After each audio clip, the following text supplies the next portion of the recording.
Vamos lá, Josué capítulo 3, versículo 5. E diz: Disse Josué também ao povo: santificai-vos, porque amanhã fará o Senhor maravilhas no meio de vós. Eu comentei que existe, entenda bem, uma coisa até cômica no meio religioso ou pagão, né? Que a pessoa diz mais ou menos assim: Senhor, se o Senhor me curar o fulano, curar a pessoa da minha família, eu nunca mais coloco um cigarro na boca. Já ouviu alguém falar isso?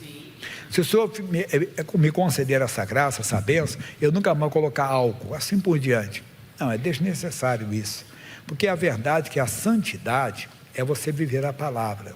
Então é importante a santidade mais para você do que para Deus. É claro que ele diz que você tem que ser santo porque ele é santo, isso é bem claro para nós, mas a Bíblia Sagrada nos mostra algo que é tremendo. Entenda, lá em João 17, ele diz assim: Disse Josué também ao povo: santificai-vos, santifica-os, na verdade, o rapaz, por lá eu estava lendo o que ele tinha colocado, ele tem que ficar bem ligadinho, santifica-os na verdade, a tua palavra é a verdade. Então o instituto da santificação não é nada místico, não, é só você viver a palavra de Deus, aí as maravilhas virão, mas o mundo pede ao contrário, ele pede primeiro maravilhas para depois viver na palavra. Aprenda, viva primeiro na palavra e as maravilhas surgirão na sua vida. 6 é o nosso versículo. E falou Josué aos sacerdotes, dizendo: levantai a arca do concerto e passai adiante deste povo. Como era isso? A arca do concerto era onde estava a presença de Deus. Hoje não é uma arca, hoje é a palavra de Deus. Você deve levantá-la na sua vida, o que ela deve ter o primeiro lugar. Lembra do pódio, quando a pessoa ganha, o campeão fica aqui, o segundo lugar. Nas Olimpíadas você vê muito isso, né? Ali está o primeiro lugar, no mais alto, aí do lado tem o segundo lugar, do outro lado o terceiro lugar. Então a palavra de Deus, ela deve ter o primeiro lugar na nossa vida, ela deve estar no lugar mais alto da nossa vida, e nós devemos então adiante das pessoas, fazendo a vontade de Deus e mostrando quem está nos seguindo ou quem está olhando para nós, que é bom estar com Cristo, que é bom estar na presença de Deus. Aprenda isso.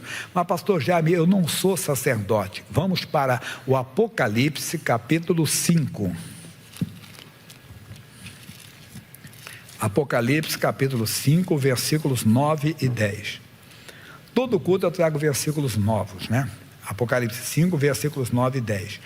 E quando, diz assim, capítulo 5, versículo 9: e cantavam um novo cântico, dizendo: digno és de tomar o livro e de abrir os seus selos, porque foste morto, e com teu sangue, vamos lá, compraste para Deus homens de toda a tribo, língua e povo e nação. Como é que nós somos comprados? Deixa eu citar só aqui, que está no meu esposo, ele vai colocar para vocês ali. 1 aos Coríntios 6,20, eu não dei durante o dia, só citei, mas não li. 1 aos Coríntios 6,20, porque foste comprado como? Por bom preço. Glorificai, pois, a Deus no vosso corpo e no vosso espírito, os quais pertencem a Deus. Nós fomos comprados por um bom preço, que foi o sangue de Jesus. No capítulo 7, versículo 23, ali, 7, 23, ele diz: foste comprado por bom preço, não vos façais servos dos homens. Nós somos livres. Entenda, foi para a liberdade que Cristo nos libertou. Então ele pagou um alto preço. Adão nos vendeu com o pecado, Jesus nos comprou com seu sangue. Versículo 10 do Apocalipse 5: e para o nosso Deus os fizestes reis e sacerdotes, e eles reinarão sobre a terra. Eu brinco que todo mundo quer ser rei, mas é rei para Deus, irmão, não é para o mundo. Mas também não vou entrar no mérito, que hoje é o sacerdote. Por quê? Porque Josué mandou o sacerdote. Então nós fomos comprados para Deus, não para sermos escravos, mas para sermos reis e sacerdotes. Como rei devemos de reinar, que é dominar e não sermos dominados por nenhum pecado, por nenhuma coisa do mundo, mas também como sacerdotes servimos a Deus, representamos o Senhor diante da humanidade. E quantas vezes representamos a humanidade diante de Deus na nossa oração, na nossa intercessão, como eu vou fazer hoje, de hora em hora, como sacerdote estarei representando seus pedidos lá, colocando: Deus, eles não querem isso na vida, não não aceitam isso mais na vida deles. Temos que fazer constantemente pela nossa família. Você é um sacerdote, uma sacerdotisa dentro da sua casa. Você tem que apresentar a sua família constantemente a Deus, apresentando ao Senhor. Tem que fazer isso, é muito importante pela obra de Deus, você fazer. Então vai lá como sacerdote, dando o exemplo para eles. Muita gente não quer isso, mas tem que ser. Eu contei daquele Policarpo, bispo de Esmirna, um filme que já falei outras vezes.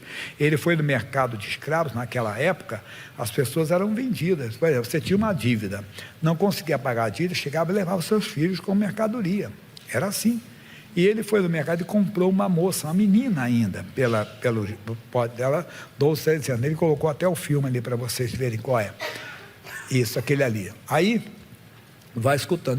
Quando ela chegou em casa, acorrentada, ele mandou tirar a corrente e disse: seja bem-vinda ao nosso lar, mas não como escrava, mas como membro dessa família. Ela não aceitou, ela não entendeu, não conseguia acreditar que aquilo estava acontecendo com ela, que foi comprado por uma família amorosa, e a família tratou bem. Ela ficava desconfiada quando a senhora, que foi com a mãe dela, começava a mexer no cabelo dela. Coitadinha, deve ter ouvido cada história, né? Ficou ressabiada assim, de coisa, mas ela foi recebendo carinho, foi então se abrindo e entendeu que era ela membro daquela família. Entenda você também que você é membro da família de Deus, comprado pelo sangue de Deus, não para ser um escravo, mas para ser rei e sacerdote. Como sacerdote, você representa, você vai na frente. Olha o que o Pedro fala disso aqui, 1 de Pedro, capítulo 2, versículo 9. Olha o que ele fala, que é muito forte. Ele diz assim: mas vós sois a geração eleita. Vamos lá, pessoal. O sacerdócio real, a nação santa, o povo adquirido, para que anuncieis as virtudes daquele que vos chamou das trevas para a sua maravilhosa luz. Olha aí, nós temos que mostrar isso ao mundo, mostrar que agora estamos, entenda bem, na maravilhosa, não estamos mais nas trevas, presos pelo ódio, pelo rancor, pelo ressentimento, ou pela a prostituição, pela devassidão. Não, somos livres, e vamos mostrar ao mundo que estar com Cristo é incomparavelmente melhor. Agora vamos direto para a primeira carta de Paulo aos Tessalonicenses. Já que trouxe muitos versículos novos, vou voltar no que eu estou dando direto. Primeira aos Tessalonicenses, capítulo 1, versículos 4, 5, 6, 7. Hoje nós vamos pegar o 8 ainda. O 4, sabendo, amados irmãos, que a vossa eleição é de Deus. Porque o nosso evangelho não foi a vós somente em palavras, mas também em poder e no Espírito Santo. Verdade. Como eu tenho orado pela igreja, estou pedindo à igreja para orar, estou sendo repetitivo naquela oração dos apóstolos, que eles oraram para quê? Duas coisas. Atos 4, 29, diz assim, olha o que fala lá, Atos 4, agora pois, ó Senhor, olha para as suas ameaças e concede aos teus servos que falem com toda o quê? Ousadia. Que ousadia? Coragem. Intrepidez, nós temos que fazer isso. E ver, não temos. Eu falo que o mundo é muito pernicioso. De vez em quando tem um sistema no mundo muito satânico, e as pessoas às vezes tentam nos colocar contra a parede, mas ao mesmo tempo fazer com que a sociedade fique contra a igreja. E ela faz uma pergunta assim: ô pastor, ou fulano de tal, fulano às vezes é um homem público, é um artista, um ator, às vezes é um atleta, mas uma pessoa pública, e eles querem então envergonhar aquela pessoa. Vem cá, você é cristão, e o fulano de tal, ele é isso, ele é aquilo, ele vai para o céu ou vai para o inferno? Eu não estou aqui para julgar ninguém, mas esse grupo de pessoas vão para o céu. Você está fazendo isso para querer o quê? Me colocar contra a sociedade contra mim. É verdade. Eu falei de um técnico de futebol, que a pessoa perguntou para ele assim: olha, o título, foi o título de 87, o Campeonato Brasileiro, que tem uma disputa entre que foi o Sport ou foi o Flamengo, né? Aí ele disse: eu gostaria que fosse o Flamengo, porque meu irmão jogava lá nessa época.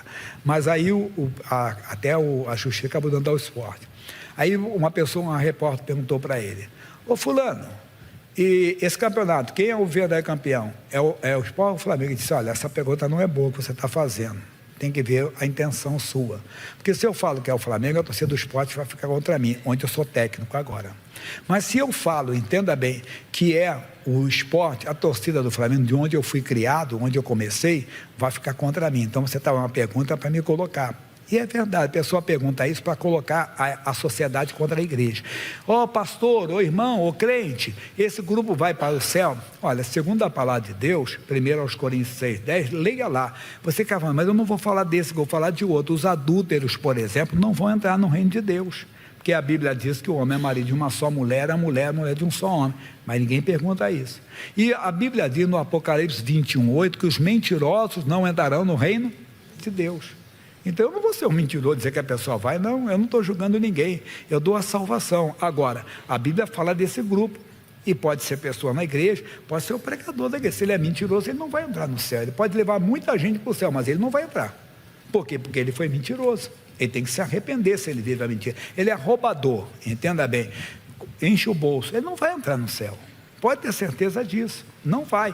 Só para explicar isso, então nós temos que ter ousadia para dizer, amigo, a Bíblia diz que não só esse grupo, outros grupos estão aí, mas eu não sou juiz de ninguém. É claro, temos que amar as pessoas, respeitar as pessoas, vocês aprendem isso aqui comigo, aprendem com a igreja, que nós temos que tratar todo mundo com um sorriso, com simpatia, bom dia, boa tarde, boa noite, boa tarde, quem for perto de você, é colega de trabalho, é no prédio onde você mora, e quando às vezes você se depara com isso, mas tem que tratar bem. Mas se as pessoas indagarem, não podemos ter medo, temos que falar a verdade. Um homem perguntou, missionário, e quem não dá dízimo está roubando a Deus? Segundo a Bíblia, sim. Segundo o meu Senhor, sim. Então eu estou roubando, porque eu não dou o dízimo. Segundo o meu Deus, o senhor está roubando, sim. Ele teve coragem. Quem era o homem? Delegado de polícia. E perguntou para ele, ele respondeu. E temos que ter sabedoria, mas não podemos, temos que ter ousadia. Jesus, então, ele cura todas as enfermidades? Segundo a Bíblia, diz que sim. Salmo 103, versículo 3, diz: ele perdoa todas as iniquidades e sara todas as enfermidades. Então, temos que fazer isso. Aí o versículo, vamos voltar lá no Apocalipse, no Atos 4, 29 e 30 agora, a segunda oração. Enquanto estendes a tua mão para curar, e para que se façam sinais e prodígios pelo nome do teu santo Filho, Jesus. Lembra que eu falei, a igreja não pode perder isso, o diabo não quer que a igreja tenha sinais e prodígios, porque quando tem sinais e prodígios, olha o que acontece, versículo 12, primeiro do capítulo 5, e muitos sinais e prodígios eram feitos entre o povo pela mão dos apóstolos, e estavam todos unanimemente no apêndice de Salomão. 14, e a multidão dos que criam no Senhor, tanto homem como mulheres, diga, crescer cada vez mais. E o diabo não quer isso. Então ele tenta tirar o milagre da igreja, ou tenta tirar a ousadia da igreja, para não pregar, para não falar de cura, falar de milagres, e a igreja passa a ser entra aí, eu falei durante o dia, sobre o pão do fariseu, o fermento do fariseu, porque a pessoa, não, nós estamos numa igreja, entenda bem, elitizada, nossa igreja é de adoração a Deus, mas peraí, para adorar, a gente tem que limpar. Nós somos aqueles que buscamos as pessoas na sujeira, no pecado, e trazemos ela para aqui, expulsamos os demônios, e depois ela fica limpinha e diz, não, agora aqui não é o meu lugar. Mas por quê? Aqui é o lugar onde você conheceu a Cristo, onde você foi liberado de uma depressão, de um demônio, de uma macumba, de uma feitiçaria, como eu. Aí nós vamos ver mais ainda, no capítulo, versículo 15, diz assim, de sorte que transportava os enfermos para as ruas, põe leitos em camilhas, para que ao menos a soma de Pedro, quando este passasse, cobrisse algum deles. E até, versículo 16, e até das cidades circunvizinhas, concorria muita gente a Jerusalém, conduzindo enfermos e atormentados de espíritos imundos. Os quais todos eram curados. Eu tinha espírito imundo, já falei para vocês, era uma terça-feira, tinha um grupinho só na igreja, quando o obreiro, que eu não sei quem foi, começou a orar, eu comecei a ficar todo torto, entenda bem, a voz dele foi sumindo, só via, está amarrado, em nome de Jesus, cai de joelho, não sei o que, põe a mão para trás, e a voz subia, a voz dele não subia, e ele expulsou, quando expulsou, eu senti sair de mim algo. Voltei na quinta, que na quarta eu tinha que fazer exame, na quinta eu voltei, manifestei de novo, na sexta eu manifestei, foi a última vez. Aí no domingo eu já estava na igreja, quando perguntaram quem quer entrar para a mocidade, eu levantei a mão, entrei. É isso que tem que fazer, entenda? Como é que eu vou deixar esse evangelho de lado, se eu fui liberto dessa maneira? Nós temos que pregar o evangelho. A igreja de Cristo tem que ter essa ousadia, E aqui está dizendo Tessalonicenses, para nós aqui, porque o nosso evangelho, versículo 5 do capítulo 1, porque o nosso evangelho não foi a vós somente em palavras, mas também em poder e no Espírito Santo. Não foi na carne não. E em muita certeza, como bem sabeis, nós fomos entre vós por amor de vós, e vós fostes feitos nossos imitadores. Glória a Deus, que eu comecei a imitar o pastor depois, o obreiro, comecei a fazer como eles, ia para os trens, entregava folheto, ia para as casas. Eu falei que quantas vezes chegava numa casa, antes de entrar já manifestava demônio. O que você veio fazer aqui? Eu te odeio. Eu falei, não falei nada com ele, demônio já manifestava. Expulsava demônios, fazia isso, e a nossa juventude aqui faz isso. Quantas vezes vem testemunho, olha, o jovem está com depressão, nós expulsamos o mal. Quantas vezes no meio da reunião da juventude manifesta um demônio, expulsamos. Quantas vezes o pessoal da terceira idade, o pessoal da terceira idade não fica fazendo crochê aqui não, irmão. Eles vão para as praças, trabalho bonito, eles estão fazendo a obra de Deus. É isso que temos que fazer também. Mas ele vai dizer para nós, imitadores e do Senhor, recebendo a palavra em muita tribulação. Meu irmãozinho, você não sabe. Ô pastor, ora muito por mim, ora por mim que eu estou muito doente. Você não sabe que aquele pastor também está muito doente, mas ele continua fazendo a obra, em muita tribulação. Quantas vezes, ora pelo meu filho que tem problema, o dele também tem. Ora, entenda bem pelo meu pai, que tem problema, o dele também tem. Ora por mim que estou com câncer, pastor. É ver que aquele pastor está com câncer também, mas ele continua exercendo o seu sacerdócio. Ele continua servindo a Deus. É como Zacarias, pediu para Deus, Deus me deu um filho, a Isabel é estéril. O filho não veio. Ele envelheceu, ela envelheceu, ele nem esperava mais, continuou servindo a Deus. Quando ele estava lá, o anjo apareceu e disse, Zacarias, a tua oração foi ouvida, e Isabel, tua mulher, lhe dará um filho, e lhe porás o nome de João. E ele disse, pois, mas como eu saberia isso? Eu já sou velho. É verdade, a idade, o tempo passa para todo mundo, mas não é isso que eu quero falar, que o filho veio, que foi o João Batista. O que eu quero falar para você, que é muito forte, é quantas vezes alguém pediu, sacerdote Zacarias, você vai orar agora, vai entrar no templo? Vou, ora pela minha mulher, que ela é estéril. E ele ia dizer o que? A minha também? Não, são muitas tribulações. Quantas vezes alguém vai pedir uma oração para você de um problema que você também está passando? Ore, determine, fale, porque você não está pregando a sua vida, está pregando o evangelho, e você orou e confia em Deus. Aí ele diz assim, com gozo do Espírito Santo. Isso que irrita as pessoas. Mas no seu lugar, eu estaria doido. Mas não, você está no gozo do Espírito Santo, você está na alegria de Deus, naquele prazer de ser do Senhor. Terminando, e de maneira que foste exemplo para todos os fiéis na Macedônia e Acaia. Nós seremos exemplos para todos, não vamos ter raiva. Mas aquele cara falou de ti, pastor, você não vai falar nada. Por quê? Porque a Bíblia diz que ao servo do Senhor não convém contender, eu tenho que servir a Deus, eu estou servindo a Deus e com alegria, eu não vou ficar com ódio dele, eu vou orar por ele. Olha o 8, matéria nova, porque por vós soou a palavra do Senhor, não somente na Macedônia e Acaia, mas também em todos os lugares, a vossa fé para com Deus se espalhou, de tal maneira que já dela não temos necessidade de falar coisa alguma. Que bonito! Tem que se espalhar por todos os lugares, em todos os lugares, é dentro de casa, é no trabalho, é em tempo e fora de tempo, e você vai ver a glória de Deus, amém? Essa é a palavra para você. Vamos voltar aonde pensamos que começamos? No Josué 3, paramos no versículo 6, então falou Josué aos sacerdotes, para nós, levantai a arca do concerto e passai adiante deste povo. Levantaram, pois, a arca do concerto e foram andando adiante do povo. Vamos levantar a palavra de Deus na nossa vida, vamos colocar a palavra de Deus em primeiro lugar, vamos fazer a diferença. E o Senhor disse a Josué, este dia começarei a engrandecer-te perante os olhos de todo Israel, para que saibam que assim como fui com Moisés, assim serei. Deus vai começar a te engrandecer, irmão. Quando?